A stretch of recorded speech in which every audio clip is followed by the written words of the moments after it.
अब chapter number 7 को discuss करते हैं। चैप्टर नंबर 7 है कोऑर्डिनेट ज्योमेट्री। तो कोऑर्डिनेट ज्योमेट्री स्टार्ट करने से पहले आपको यह पता होना चाहिए कि कोऑर्डिनेट होता क्या है। तो कोऑर्डिनेट किसी भी प्लेन पे या किसी भी स्पेस पे किसी पॉइंट की लोकेशन पता करने के लिए हम किसका यूज करते हैं, कोऑर्डिनेट का यूज करते हैं। अब कोऑर्डिनेट होते क्या है, तो कोऑर्डिनेट को ऐसे लिखा जाता है x, y अगर प्लेन में है। तो अगर स्पेस में है तो x, y, z भी लिखा जा सकता है, क्योंकि अभी 3D बना है तो 3D स्पेस ही है हमारे पास।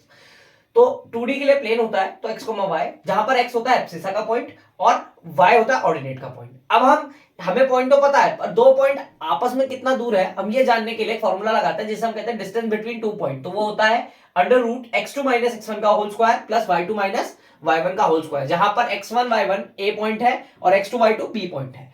अब इसी के आधार पे हमने एक सेक्शन फॉर्मूला बनाया। सेक्शन फॉर्मूला कैसे निकलता है, अगर किन्हीं दो पॉइंट को कोई तीसरा पॉइंट बीच में से काट दे तो हम उसमें सेक्शन फॉर्मूला का यूज करते हैं डिवीजन के लिए।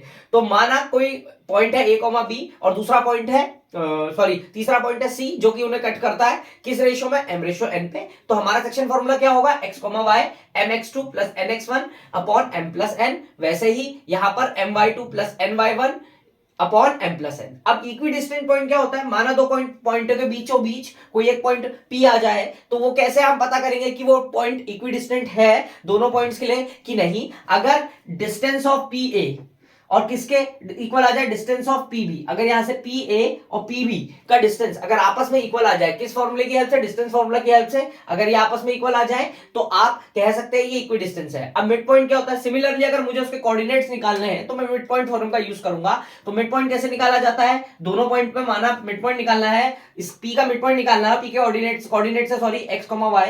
तो मैं क्या करूंगा, पहले वाले में A का है x1, y1 और ऐसे ही B2 है x2, y2। तो उसके P के कोऑर्डिनेट कैसे निकाले जा सकते हैं, x1 plus x2 upon 2, y1 plus y2 upon 2। Similarly अगर माना तीन पॉइंट्स दिए हुए हैं और उनसे एक ट्रायंगल बन रहा है और उसका सेंटर निकालना है तो उसको कैसे निकाला जाएगा, x, y x1 x2 x3 upon 3, y1 y2 y3 upon 3।